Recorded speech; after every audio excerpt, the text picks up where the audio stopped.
Welcome to Black Expat Stories, the show where we dive deep into the experiences of Black people across the diaspora who have boldly decided to immigrate abroad in search of a better life. I'm your host, Courtney Bowden, and I'm a Black American writer who also took the leap of faith and moved overseas. I'm so excited to be having this conversation with you from my home here in Mexico. And so we are going to be chatting with an expat that hails from Panama. Her name is Charlotte Van Horn, and she is originally from New Jersey. She is also the founder of an amazing, growing expat community called Black Expats in Panama. And we're going to be talking about her expat journey, why she decided to relocate to Panama, the community that she's building, and all the exciting things that she's up to now. So welcome, Charlotte. Hi there, Charlotte. This technology can be a trip sometimes, right? You know what? But I try not to complain.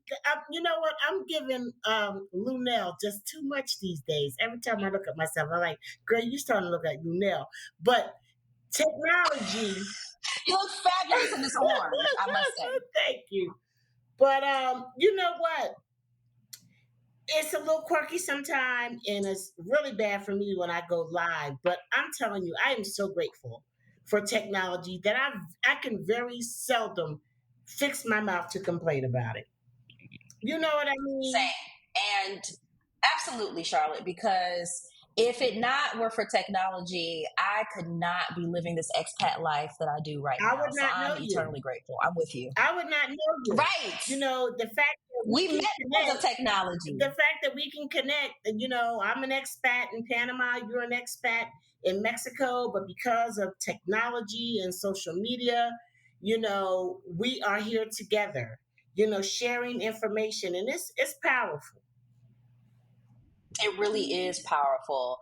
And so I am looking forward to diving into this conversation. For those of you who might be watching or listening and have been contemplating making your own move abroad, and you're thinking about locations to go, and if Panama has been on your radar, you definitely want to continue tuning in to this conversation, because again, not only is Charlotte based in Panama, but she is building and has built an amazing expat community there, which we're going to get into. But first, Charlotte, take me back. I always like to ask my guests what their lives looked like before becoming an expat. So can you share that? What was life like before you made the move to Panama? Well, I consider my official move to be November 2021. Okay. I've been coming back and forth to Panama since 2004. My husband and I made our first investment in Panama in 2012. And so we invested and just started coming back like maybe twice a year, 2 weeks at a time, and, getting our house together and everything like that. But November 2021 was when I, just broke the cord.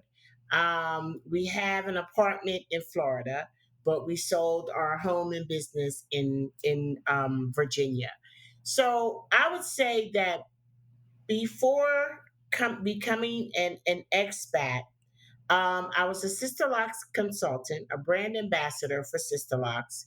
My day was like, maybe 3 clients a day. We had bought a unit in Northern Virginia where there was a storefront downstairs and a townhouse upstairs. And if anybody knows anything about the commute in the DMV, it was like heaven. So I was good. I was in my bubble.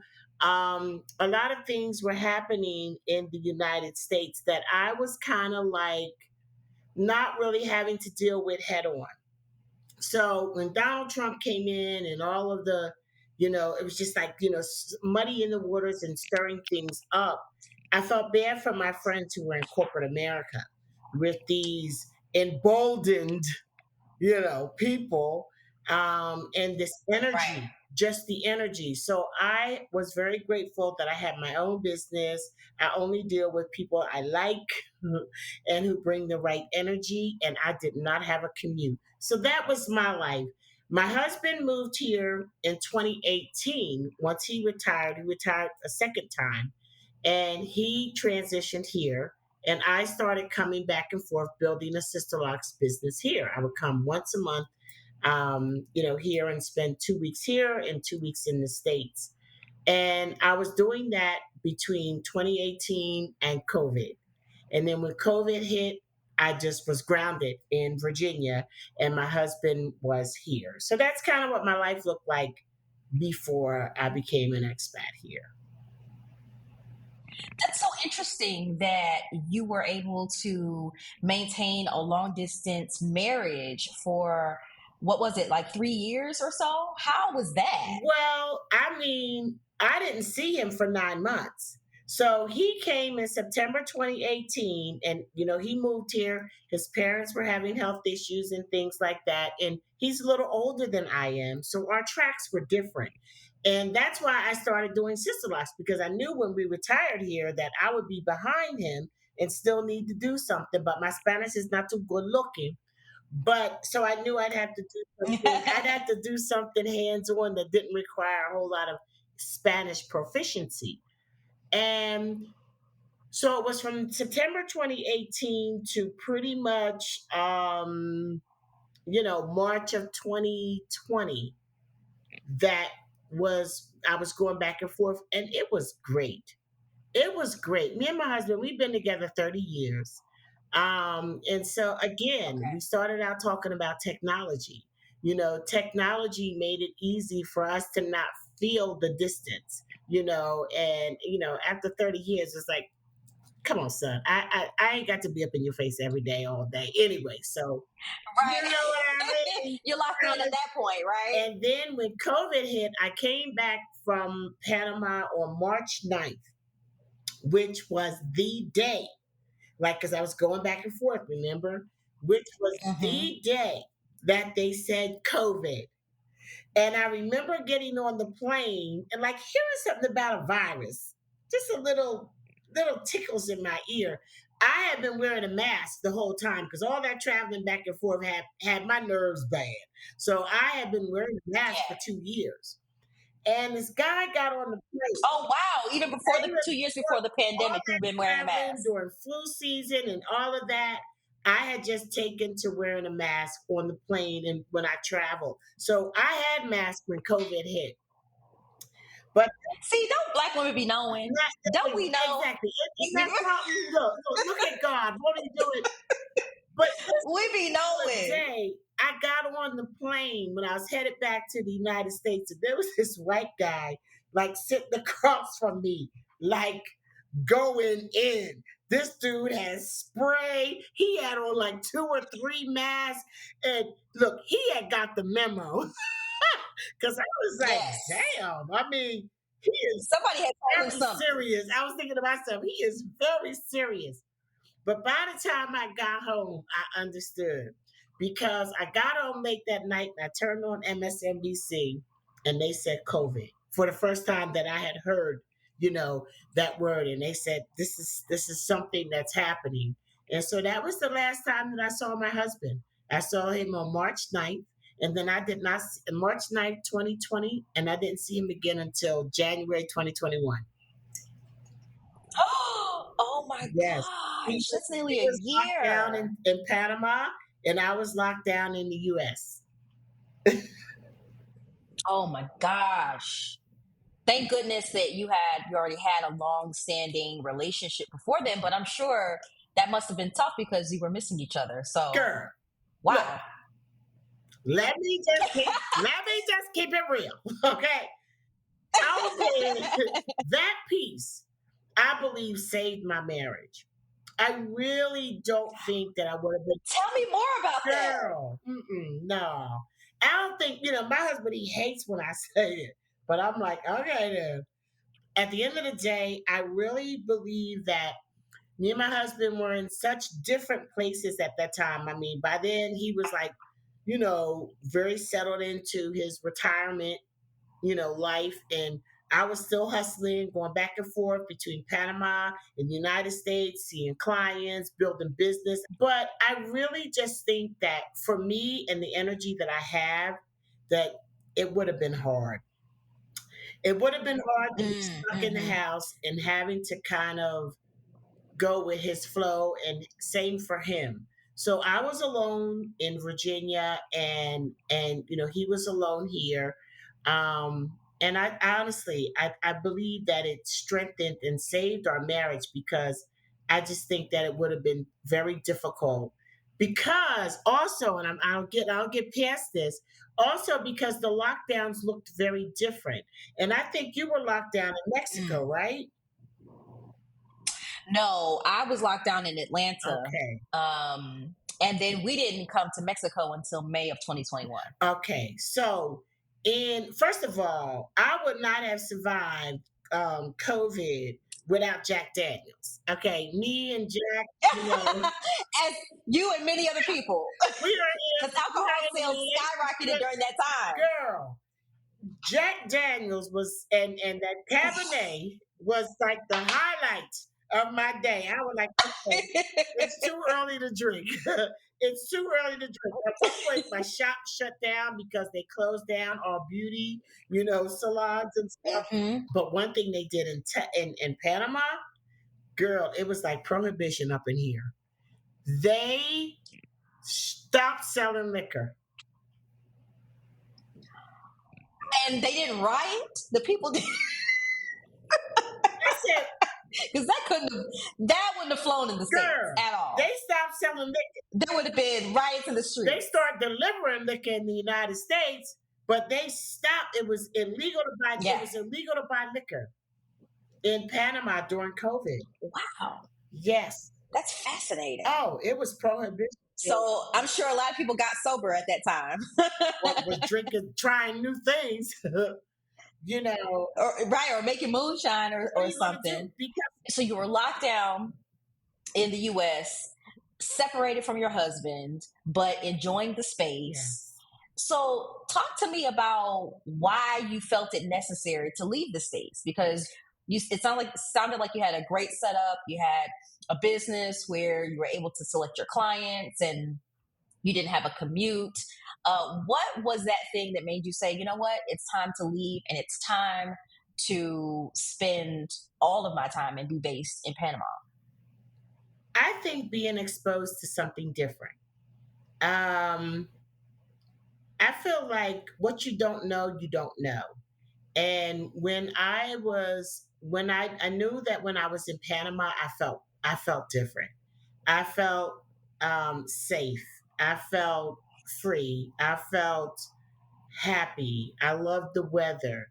I loved the way that I slept at night. I love the way the country smells. I just would get off the plane and, like, breathe. You know what I'm saying? And then I started going back and forth so often, you definitely notice the contrast between how I felt landing in the United States and how I felt landing in Panama. Now, my husband, he was of the mindset that we needed to keep property in the United States, and if he said, if you want to come, that's fine, but I think that we need to keep the property. And I said, well, the property has all of this ridiculous, ignorant equity right now, and it may not have that equity in 2 years. And at the end of the day, I don't want to be a landlord. I didn't want to be a landlord. Mm. And I was just ready to go. I was ready to go. So after COVID was over, um, I spoke to my realtor and we got some analysis and everything. And he got on board with, selling the home and the business space and coming to Panama. But I just realized that I was no longer fulfilled in the United States. I stayed inside all the time, and they had deliveries. And so I very seldom went out, Mhm. and just watching the TV and seeing the foolishness unfold, and people resisting, wearing masks, and how it was just so heavy. It was so heavy. Um, That's a good way to describe it was it. heavy, The energy was heavy around that heavy, time. very A lot of fear, everybody, not everybody, but so many people sitting at home. There was so much uncertainty about what was next. And then so much death, right? We lost a lot of people. Yes. And I feel like, it was such a unique experience that we lived through. And I think that we will forever be like that group of people, like, wow, y'all lived through a pandemic. And I mean, literally, where things just stopped for like 2 years. And how going in, it was just like, will we ever get back to normal? It was just so hard. Things got so off course that it was hard to Mm-hmm. imagine things ever going back to normal. We just had to trust and watch. But I remember thinking to myself one day that the dogs outside, like I had never heard dogs fighting. And like when people would walk their dogs, I would hear, people would walk their dogs. I never heard so much dogs fighting than I did during COVID. And I thought Mm. this oppression, this depression that the world is in is being felt by everything that exists in the world. To go through a situation where there was nowhere you could go to get away from this. It was all over the world. And I feel like if you consider, and then they started talking about numbers, it was every day. What do the numbers look like? What do the numbers look like? No, those are Mm-hmm. people. Those are people. Then they started minimizing. Well, it's just old people. Are you serious? Is that what we doing? Are we saying that Nana and Papa's life don't matter? Are we just saying, well, I mean, at least it's just the older folk. Are you serious? Nana and Papa didn't die in their sleep. Nana and Papa died gasping for breath. Girl, look, that COVID thing was heavy. And I remember thinking to myself one day, the the grief in the world at that moment. For every one person that represented a number in COVID, how many people were connected to that one person that Right. grieved their loss? And just like just a fog of grief on the earth. That was heavy. And Charlotte, I would argue that it's still there because um, grief is not just about losing a life or mourning a life. It's also about mourning a drastic, traumatic change, Yes. right? Mourning the life that you once had. And I think that along with mourning the lives that we lost, we also were in grief around the lives and the possibilities and everything that Yeah. we sort of held up before this pandemic happened. And a lot of people, you mentioned uh, going back to normal, and so many people were wondering, okay, when are we going to get back to What normal? is normal? And I would argue, right, I would argue that whatever normal is or was, we ain't never going Never back going back. there. Because if normal was actually sustainable and a way to move forward, then our very foundations wouldn't have crumbled under this pandemic. Yes. So there is a new normal that we have to now get Exactly. adjusted to. Exactly. So, so I'm curious to know, why Panama? Of all the places in the world, why there? Well, that is a good question because a lot of people ask that question. Like, Panama, where that's at again? My husband is Panamanian. And when I met him back in 1993, he says, I'm from Panama. I knew he talked funny, but I kind of thought that, and listen, I didn't pay attention in geography. And somebody told me, girl, they wasn't teaching us geography. Really? Maybe that's it. And he told me that one day when he retired, he was going to go back to Panama. I was like, very nice. Thinking to myself, I will probably not even know this guy in 2 years, but eventually, he is what led me to Panama. So he was born and raised here, Mm. and he came to the United States at around 20, and he lived in the United States for about 40 years. He's retired Air Force and retired for one of the counties in Virginia. And sure enough, we came back here. So that, Just like he said, just huh? like he said. And the first time I came to Panama was in 2004. It was my first visit. It was my first international trip. I got a passport to come to Panama. And my daughter got her first passport. We got our passports the same time. I think I was 40 and she was 18. And we came to Panama and it changed her life. I mean, my daughter has Mm. traveled like so many places in the world. She was like, it just, in hindsight, she was like, wow, it just opened her eyes to like, there's more than the United States, And that's and what so travel that's how I ended up here. Hmm. does. And it's why I'm so passionate about it, because you will never remain the same. Nope. Once you step foot in another place, immerse yourself in another culture, maybe even another language, Hmm. um, your world expands. And it's so hard to shrink back into a Yeah. box again after you have After that, you traveled. get So that's what that's they call amazing it to hear. wanderlust. Yes. Yes. That happened to me. That happened to Like, where me. next? Where I next? had wanderlust. Mhm. Yes, and I still have Mhm. wanderlust. I'm still trying to figure out, okay, where we going next? Exactly. And I love it. So, Charlotte, how did your friends and family react to the news of you moving to Panama? Was it something that they expected because your husband was Panamanian and he, that was one of his goals to move back upon retirement, or was it something that kind of came out of left field for them? Well, I don't think that they were surprised that we did it because, like I said, we bought a home here in 2012. So they knew we were gonna make that move at some point. But I think that some of them were surprised that we actually did it.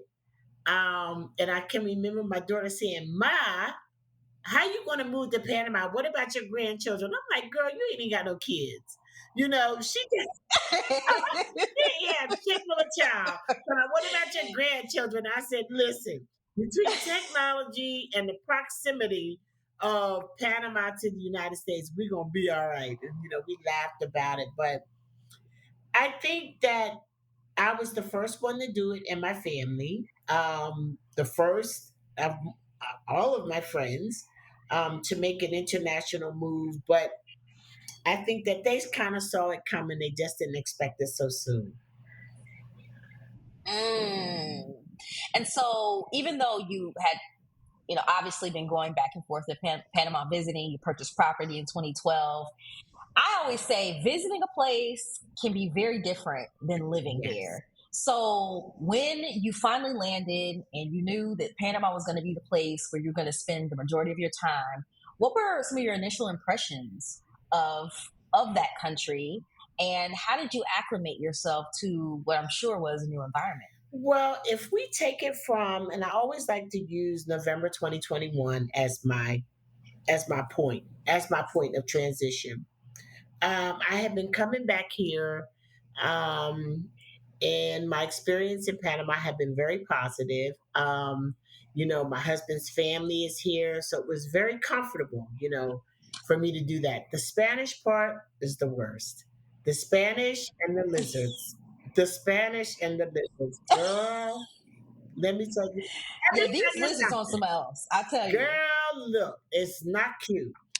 But I remember moving here, Courtney, and I made that transition in 2021, November of 2021, and our furniture arrived in December of 2021, and like we had been setting up the house like so that when we came here it was comfortable, but we really wasn't investing, like we really wasn't spending a whole bunch of money and stuff because we didn't know if we would end up renting the house out or whatever. And but I just can remember having the furniture delivered, and once I looked around and saw things that connected me to my life in the United States, but now that I'm here, it was just like you are home. I think that Mm. for Mm-hmm. for so long it feels like you're on vacation. It just feels like you're on Mm-hmm. vacation. And then one day it just hits you, I'm home. And that was just the most amazing feeling for me, just feeling like, I'm home. So once my things got here, the transition was a lot easier. I encourage people to bring things that are special to them, because it will ground you. It will ground you in your new Yes. home. I agree with that, Charlotte. And I remember moving here to Mexico, and my husband and I, we only had two full size suitcases and each, and one carry on each. And the decisions that we had to make about Oh what we my were going to God. bring, they were real, and so those creature comforts do make a difference in making you feel like home. So, talk to me about the inspiration behind starting Black Expats in Panama. Obviously, you started the community before you moved there full time, but because you had been coming back and forth, um, I'm sure that you had a lot of on the ground insight and experience. So, why do you believe something like Black Expats in Panama is necessary? Because it didn't exist. It did not exist. And so, full disclosure, when I started Black Expats in Panama, I started Black Expats in Panama May 2019. Yes, May 2019. And the reason I started it as a Facebook group because I knew that I would be a Black expat in Panama. I knew that I would be doing sister locks in Panama, and I knew that sister locks was didn't exist in Panama.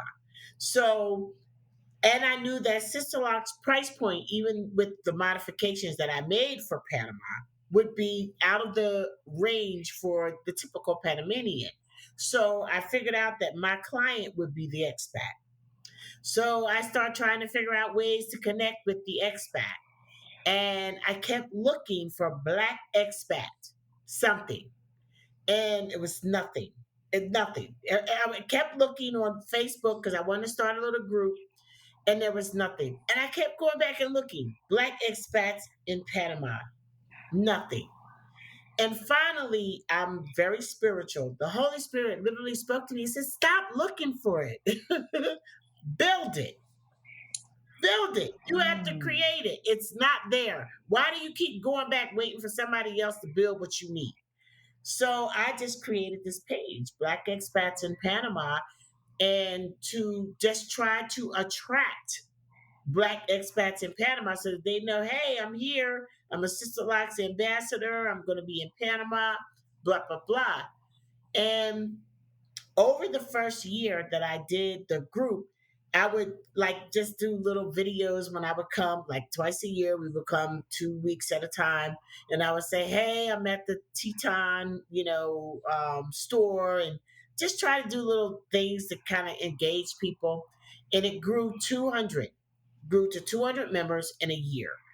And then George Floyd, Karen in the Park, Donald Trump and COVID collided May of 2020, right after that Memorial Day holiday.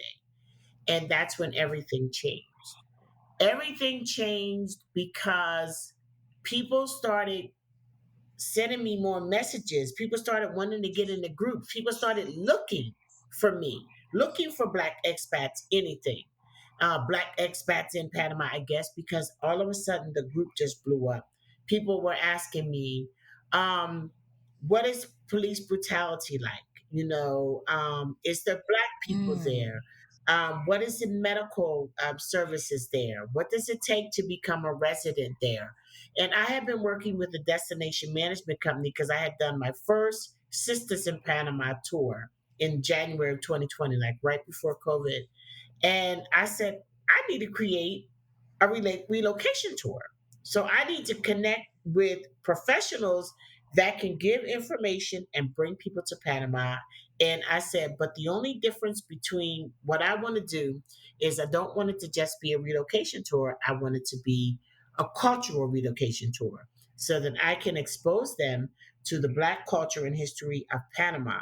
And I want to take them to Cologne. And Cologne is a city in Panama about an hour from Panama City.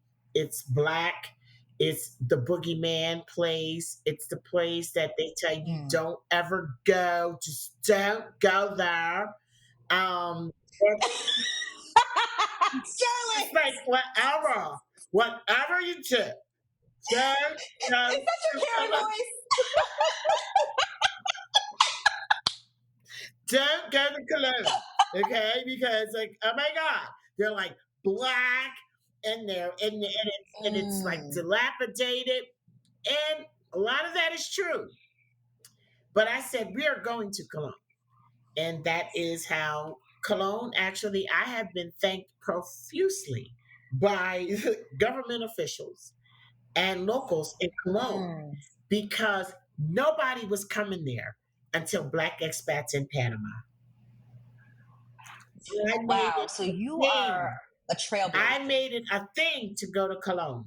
And I just knew in my heart of hearts, I hadn't been to Cologne since 2004. I was making this decision in 2020, but I knew that I had to go there. Black people and white people told me, don't take people to Cologne. The last thing you want to take. I Mm. said, we're going to Cologne. So I told the destination management company that I work with, I said, I need black tour professionals and we need to go to Cologne. I need people that can explain what the Cologne situation is. And so that's how it evolved. That's how it grew. And then within a year, so the first year it was 2,200. By the next year it was 2,500.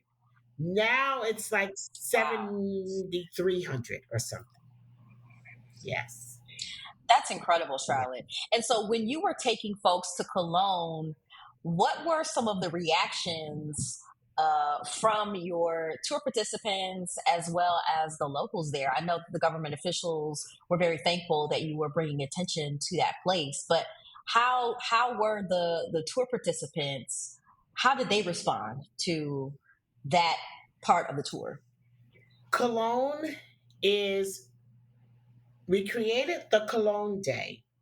Um, Real estate in Cologne is very political. It is very locked down. It is owned by small groups of people and very hard to penetrate. Um, so my focus in the Cologne on the Cologne part of the trip is a whole day of history.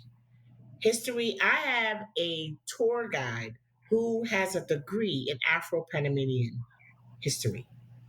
So Mm. it is like a whole experience. It is the turn up day. It's the day where we get on the bus at 8 o'clock in the morning and we don't get back to Panama City until 8 o'clock at night. But the Cologne day was the day that solidified their feeling of oneness with Panama. We have a relationship with the Congo dancers in Panama in Portobello, Cologne. They have named me Princess Baby. They have made like two polleras for me, like the traditional dresses, and I dance with them sometime. And it has just been it has just been the best part of the trip. And people are like, Mm. wow, they never knew Panama like this. And in Cologne they have maintained such a strong Congo history. So that's what it is. It's the African history. In Cologne there are two like sets of blacks pretty much in Panama. One set of blacks come from the Caribbean, like Jamaica, Barbados, Trinidad. They came here to build the canal. And then there are other blacks that came from Africa during colonization, and they came as slaves. And so that is the difference. You have one set of blacks who never spoke English, and then you have another set of blacks, the Caribbean folk, who had to learn Spanish to be here.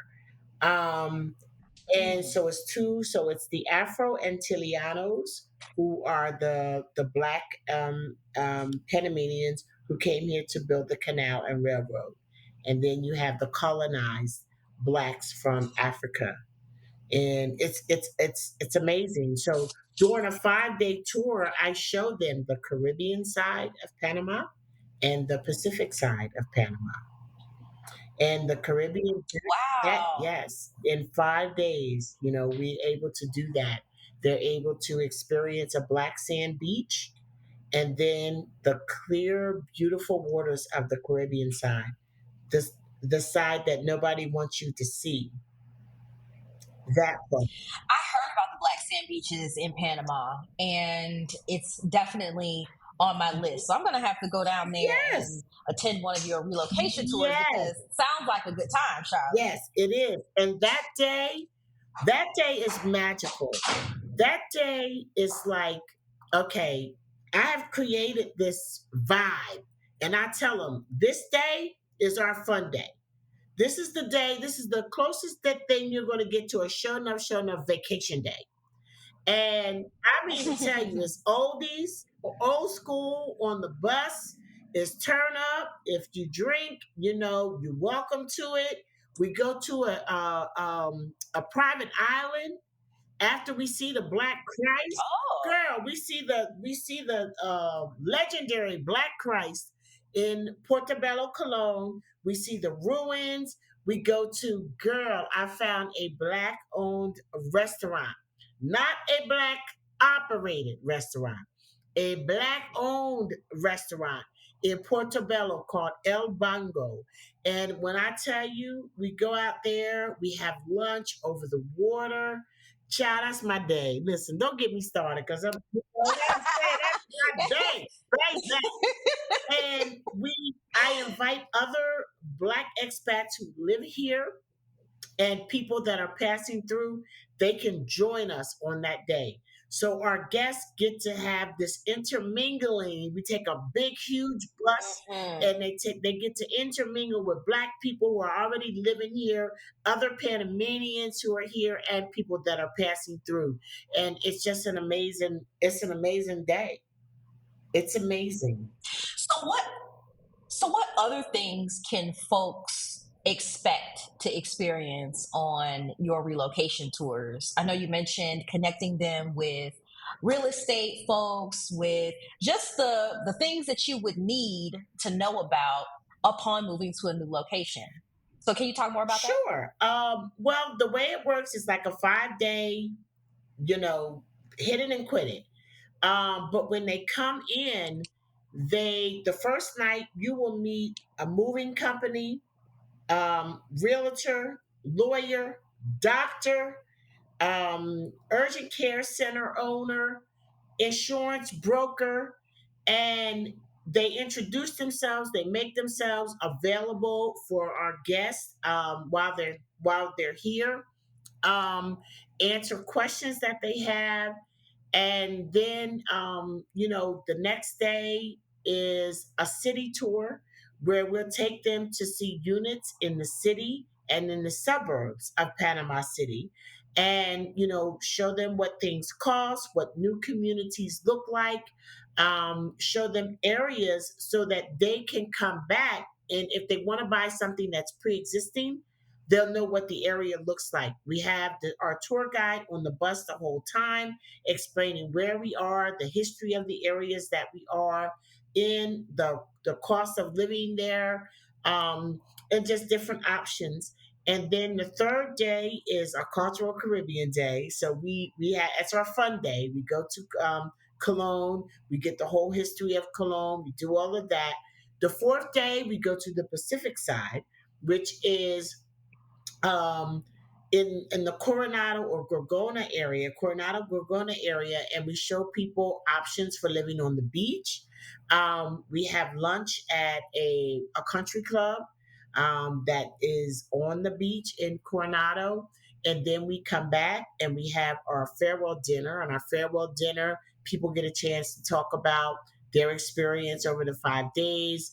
And they also get a chance we have some other cultural type things that we provide for them on those days. But we also go to like Mi Pueblito, which is it's a place where they have like replicas of housing that Black people lived in back when they were building the canal, with the replica of like a Mhm. famous church that is still occupied by SMAP, which is the West Indian Museum. And they talk about, how the West Indians who built that. So it's just a complete fusion of relocation and culture. We go to the best. We have another Black owned restaurant that we go to on City Day, La Tapa del Coco. My main man, Chef Isaac, he has a television show called Copy Taste here in Panama. He's 34 years old. He is amazing. Black Expats in Panama has changed his entire trajectory with regard to his business. His food is excellent. The service is excellent. When the bus pulls up, everybody comes out and greets us. It's magical. It's magical. It sounds like a robust experience that is so beneficial for folks who are thinking about relocating to that area of Panama. And what I really appreciate about you, Charlotte, is that you've created this space as a community first. In this season of our show, we have been talking about spaces, the spaces that Black expats create for themselves and others to experience freedom, healing, and belonging. And we cannot underestimate the importance of culture. Mhm. And I don't care who you talk to, Black folks want to see, we want to see ourselves Yes. reflected. And that's what I appreciate about the relocation tours that you offer and the experiences that you offer. It's not just about ticking off boxes, but it's about helping folks connect to Blackness Yes. in other areas of the world. And, I'm sure that it drives home the fact that we are everywhere, Every, every that corner of this part. planet we That inhabit, part. and we belong. Hmm. Yes. We belong. And, it's like the other thing is like, we wanna be here. And I sum it up like this. As far as the Black expat in Panama community, and there are hundreds of Black expats here now, okay? The Black expat community is a place where you can go and you can say, "Get my children out of here," and everybody laugh. You know what I'm saying? And so even though Hmm. we have a lot of Black people here and we blend in, everybody thinks we're Panamanians until we open our mouth and they realize that we don't speak Spanish that well. But we look like everybody else. But to be able to come and connect with the people that have different things in common with us as well is it is just icing on the cake. And I'm sure it's so rewarding for you. And another thing that I can appreciate about the experiences that you offer is that you're intentional about connecting people with the local communities. There has been a lot of conversation recently, given the emergence of this Blaxit movement, about whether Black folks who are coming from the States or Canada or Britain or the Western countries, whether we're gentrifiers, right, whether we're the next colonizers. And these are very important conversations to be had, because some folks are hesitant to make that move because they don't want to feel like they're oppressing another group of people. And so what I hear you saying is, by connecting and highlighting the local culture and showing appreciation for Mhm. it, and also creating opportunities, right, Exactly. for the local community, Exactly. you're able to bridge those gaps. That is a real conversation. Black expats in Panama is extraordinarily popular with major developers. I have been approached and sat down at tables that I would have never been invited to in the United States. Let's just say that.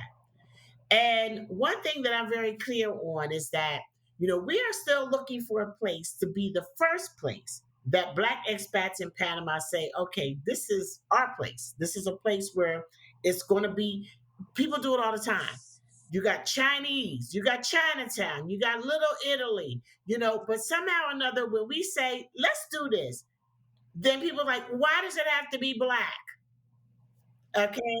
Why? Right? That part. Yeah, isn't that wild? Yes, that part. Why does it have to be black?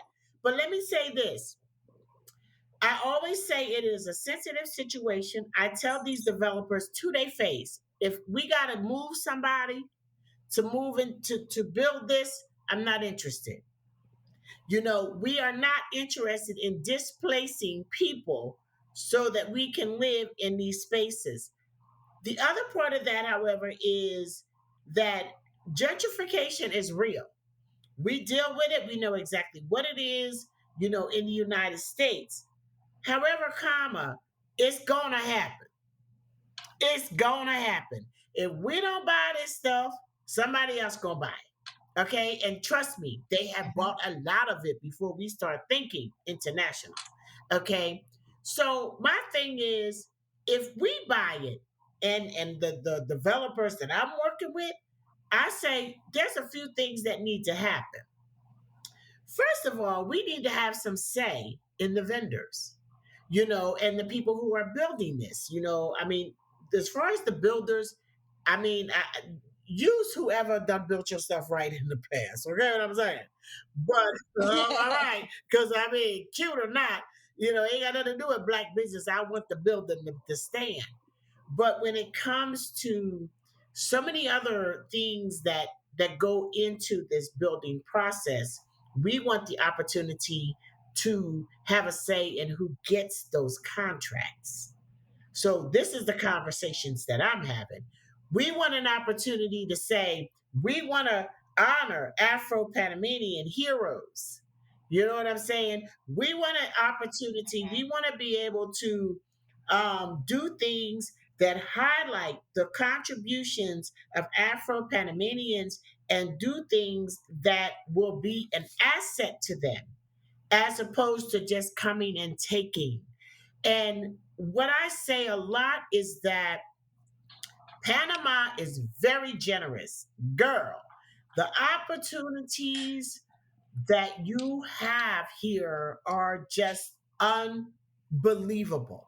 Okay? You understand why these Vietnamese, these Koreans, and Chinese, and Indians come to the United States and kill it because there are opportunities that we, as people from the United States, overlook every day.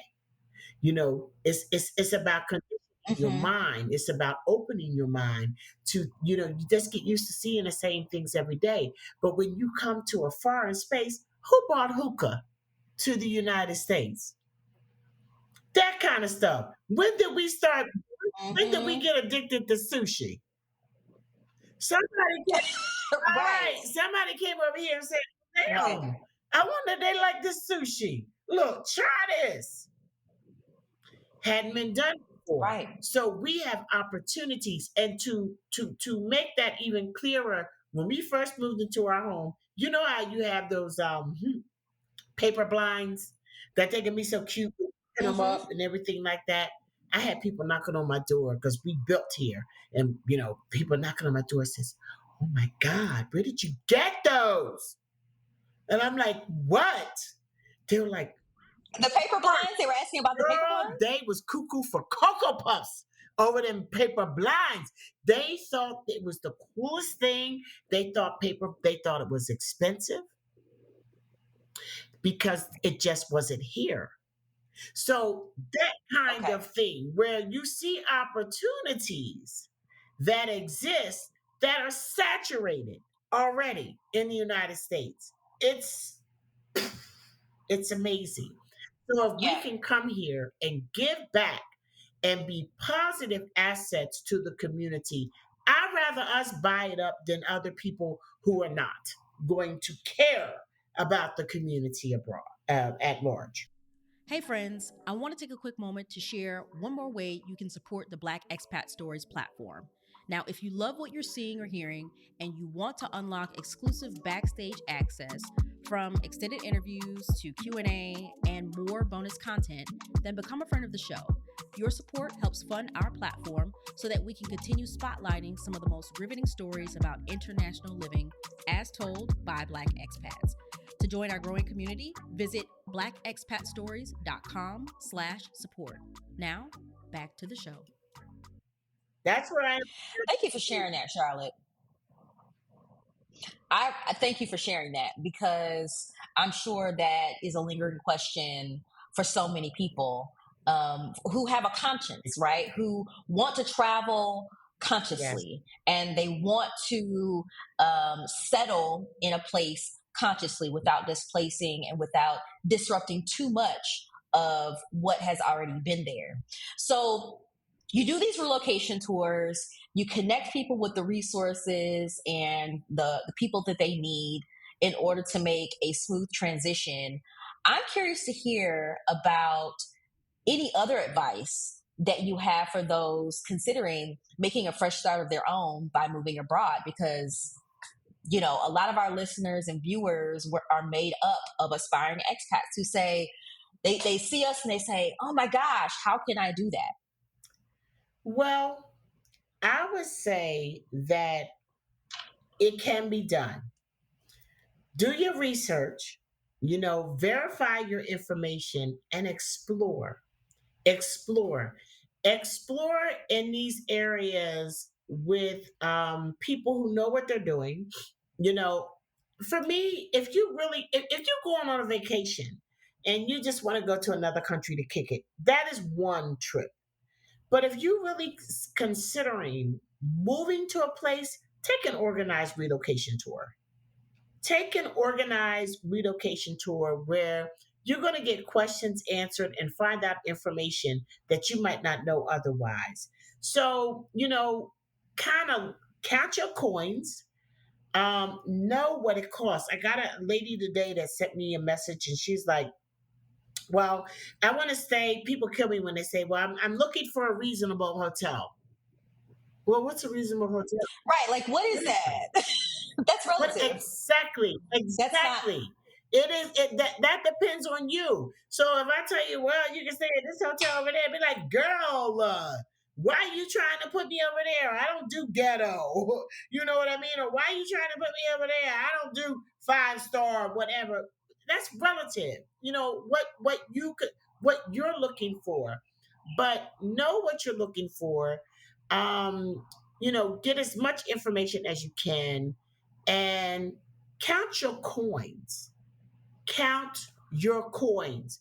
Don't come. This lady that I communicated with today, she said, I've traveled all over the South and Central America, and I know it shouldn't cost me $2,000 a month to, stay in an Airbnb or something like that. Okay, well, you ain't been to Panama. You know what I'm saying? And at the end of the day, maybe Mhm. you need to do a little bit more research, because if you think that Panama is Ecuador, it ain't. It's not. And Mhm. things are more expensive Mhm. here, so know what you're dealing with. When you see people on YouTube, listen, YouTube is a game. YouTube is a game. Titles, captions, things that get you to click and play give people money. Understand that. People that you meet on YouTube that you ain't never gonna have to meet in person. Listen, I'm on YouTube. I love me some YouTube. But at the end of the day, I'm I do saying, too. y'all trying to come to Panama, holler at your girl. I am not doing anything on YouTube that I will not say in your face. So make sure that you know who you are dealing with. And when people get on YouTube and they're experts, ask them about their credentials. There are people on YouTube that are saying, hey, you know what? I'm an expert. I'm a relocation specialist to Panama. Ask me, I'll tell you. And they ain't even got their residency. Talk to people that Can we part. talk about it? Because there's a lot of people Don't get me out here who are making these border runs back and forth, and then they haven't pursued the legal way to reside in a started. Yes. country.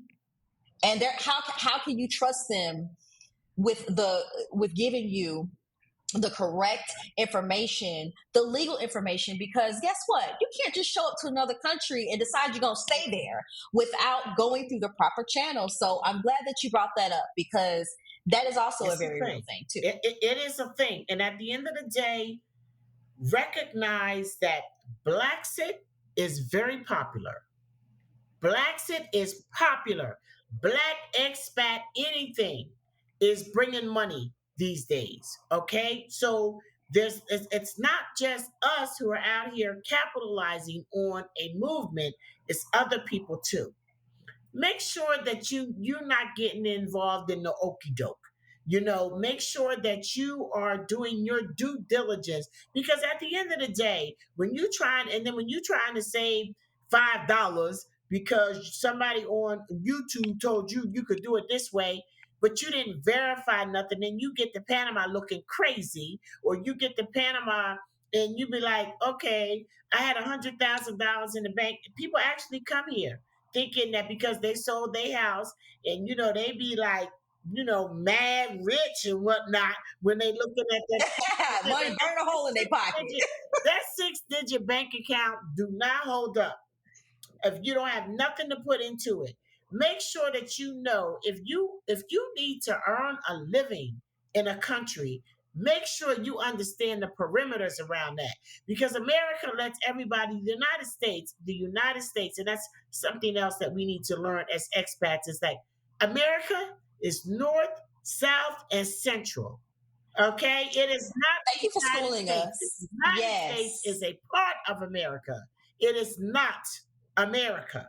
Okay, so when we in the United States of America, and we're like doing well, and we're an attorney or we're a doctor, you think you're going to somebody else's country and going to transfer your USA credentials. It's not going to happen, because a lot of other places in these Americas do not allow you to do that. So make sure that you know that when you go to a place, whether or not it is legal for you to operate in your capacity, in your professional capacity as a resident and not a citizen.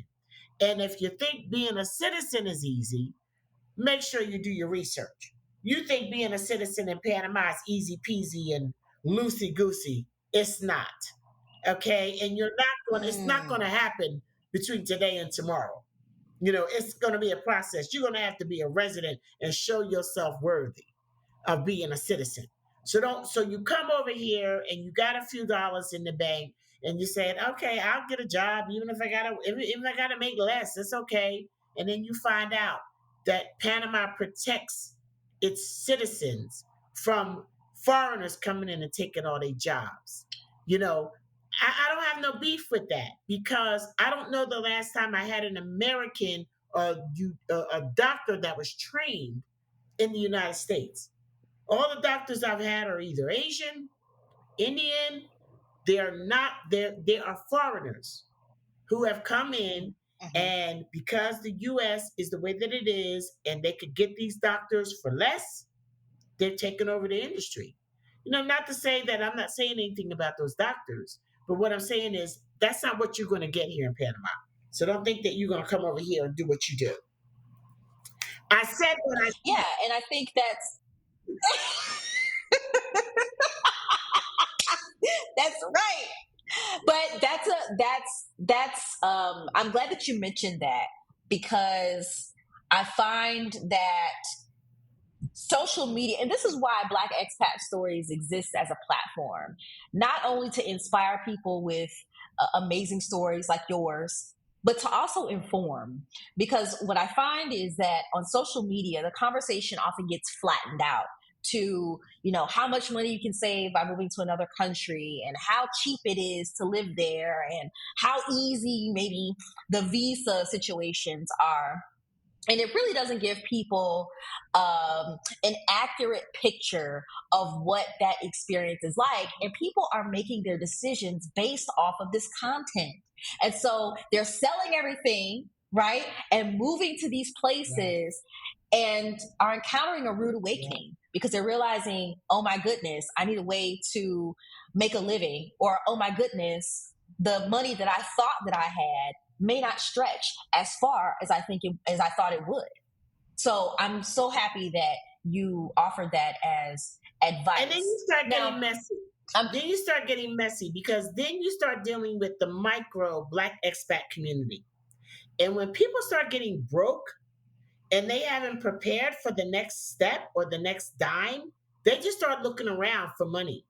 And when they see you doing something, they say, she over there making all that money. Listen, these people, they think I'm rich. Okay, they think I'm rich. And never mind the fact that I work 24 hours a day. It doesn't matter. They just see that I've been able to monetize something, which I have, and I don't apologize for that because I work hard for that. But people look and they say, I'll do what she's doing. I'll do a lot of that copycats. part. Okay, that part. I'll do what she's doing. Nobody has an original thought in their mind. Nobody had thought about what about when my 6 figures from that sale of that home runs out? Then what? And then you just start looking around about how you can tread on other people. And that is the unattractive part. I have been approached by a couple of reality show possibilities. And I had one person ask, what is the conflict of Black expats and how do you in Panama and how do you settle it? I said, interesting thing is this. There's a lot of singles here in Panama. You would think it would be like somebody man looking at somebody else, or somebody woman all up in here with her breast out, you know what I mean, trying to get some action. No, that's not it. We ain't having them kind of problems. The problems that we have are business because people get desperate and they start treading on other people's stuff. I'm a pioneer, and you say what you want to about Charlotte Van Horn, Black Expats in Panama. I'll tell you in a minute. I'm Rick James. Okay, what I'm saying. That's what I said. Yes, baby. Bringing the Rick James energy. Yes, I put Rick James in it. Yes. So I'm experiencing the brunt of that quite often, and it's very disappointing. And so I have even created platforms, Courtney, to help people create synergistic relationships. There is so much more that we can do when we collaborate rather than compete. I mean, honestly, you have this amazing market here. You have this amazing community here. There are ways that we can get together and have the same clients that we're providing different services to. And so that's why we created the Yes, Black Expats in yes. Panama B2B network. And that is the whole, so we try, baby, we try. And this is also an issue that I've seen within the Black expat community Really? here, where I'm at in Mexico as well. Yeah, and I'm happy that you are talking about this because, first of all, I think that too often, too many of us come to these places with these old mindsets. And, once folks start to kind of get desperate or low on funds, it then becomes this fierce competition.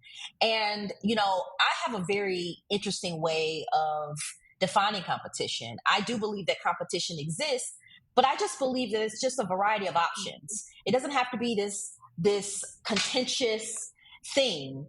And I find that if we really want to thrive, collaboration is where it's at.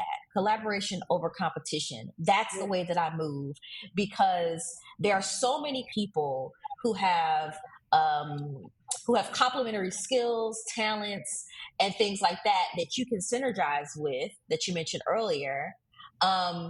There's just so much out here for us, and I just of the belief I don't have a scarcity mindset when it comes to things like this. I believe in abundance, and there's enough for all of us out here to eat. But we all have to believe that, and we all have to move accordingly. But we don't, and so that is one of the things that we have to overcome. And I think that is one of the things that kind of gives me some sadness when it comes to the things that we do when we get out here in other countries. And I just think there's so much that we can do together. and to put our experiences together. It's like we have so much to bring to the table, like you said, skill sets and things like that. Not only that, ideas. We are in environments, we Yes. are blessed to be in environments where a lot of the stuff that we can come up with is going to be new stuff to the community here. It's going to be stuff, listen, coming up with old stuff.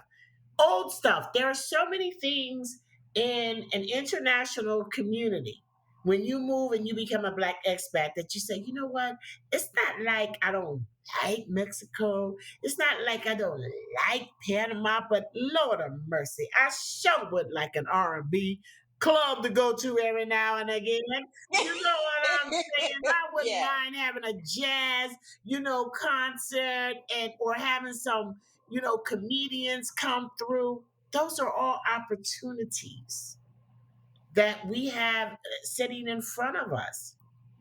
Yes. Yes. And if we seize them, if we collaborate, we can really build something powerful and powerful coalitions all around the world. And that's what I hope that we can do here at Black Expat Stories. You're doing a So, great job, Charlotte, Courtney. You're doing a thank you. great job, and I'll just say that sometimes you may not get the attention and the likes and the shares that you would like to get, but I just want to say that you're making a difference, and that's me. I'm not the most popular person on social media, but I know that I am making a difference in a lot of people's lives, Yes. and it's like they see us doing it and they know that they can do it. So there's a lot of people that won't come out and say, Courtney, what you did really got me to thinking. They won't come out and say that, but they'll do it. So you just keep doing what you're doing. And no matter what we do, we can't look at it as uninteresting because other people have never Yes. done it. And we get to the point where, we do stuff and it's like, this is what we do. Right. It becomes normalized. Yeah. But Yes. I was in the grocery store the other day and I take out my camera. I got a ton of video that I haven't put out. But I take out my camera and I'm like, see, people need to understand. If you want that Johnsonville sausage, this what you finna pay. You know what I'm saying? Right. A premium. Yes. Yes. Like, have you ever paid $5 for a bag of chips? Oh, A bag of blue oh, Doritos? Probably yes. not until you get here. You will be tested. How bad you want that U.S. brand? Yes. How How bad bad? do you Because want that it? Johnsonville sausage is $10 and some change, baby. Yeah. All day. All day. So that kind of stuff. And people come and they think, okay, so my rent, instead of me paying $3,000 a month for a two-bedroom apartment, small apartment somewhere in the DMV, I'm gonna have this nice size apartment for $1,500, but I got city views at night, I got water views in the daytime. I am living. But there's other things that come with that because it seems like to Right. me that Panama was like, well, okay, if you want air conditioning, that's going to cost you. So I was just doing some taxes. My husband, praise the Lord, from whom all blessings flow, pays all the bills in Panama. Hallelujah. Okay. I happen to see what he's paying on electric. I'm like, damn, this is a lot. This is a lot. Our house is probably about 2,500 square feet at this time, but he pays no less than $250 a month in electric. In a couple Wow. of months, I was like 457. What was we doing? So that's a reality. That's a reality because Yeah. you can live in a place that's a little bit less, but you still have your utilities, you have your transportation, you have all of these different things. People come, and I've been dealing with people who come with a friendly nations visa, which is a very popular visa here in Panama, where it used to be you could put $5,000 in the bank and boom, boom, stickety boom, you are ready. But again, I Mhm. remind people, do what you want to do, now. Don't wait till later because things can change at any given time. Yes. Okay, so the friendly nations visa Yes. changed completely. So now they was like, okay, so we changed our mind. This was finna happen. You can move here on a friendly nations visa if you buy a home for $200,000 or more.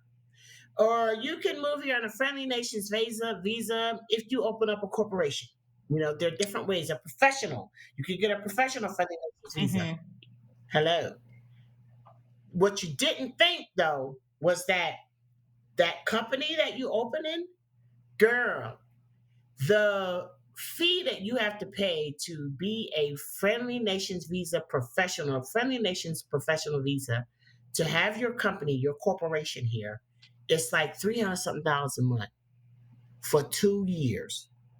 So you come creating this Mm. corporation, and you might be thinking, okay, I'm outsmarting the system because I'm gonna create this corporation, boom, boom, boom.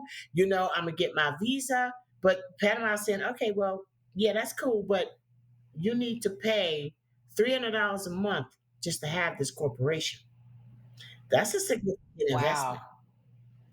And It that's a is. significant investment. And I just did some things with my business, and I asked my lawyer, look at here, tell me, is this what it's going to be for me? She said, no, that is Friendly Nations visa.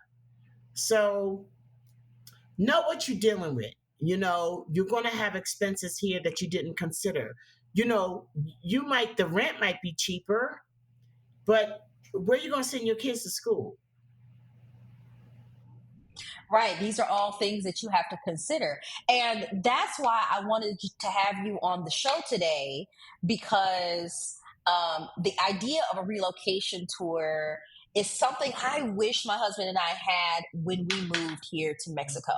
If we had somebody to connect us with all the things or all the people that we needed to just have in our contacts list, it would have made the transition a whole lot easier. And so I just want to take the time to say thank you, Charlotte, for offering that for those who are looking to relocate to Panama and for us. Specifically as a people, because the Blaxit is not a moment; It's it's a not a movement, moment, it's a and movement.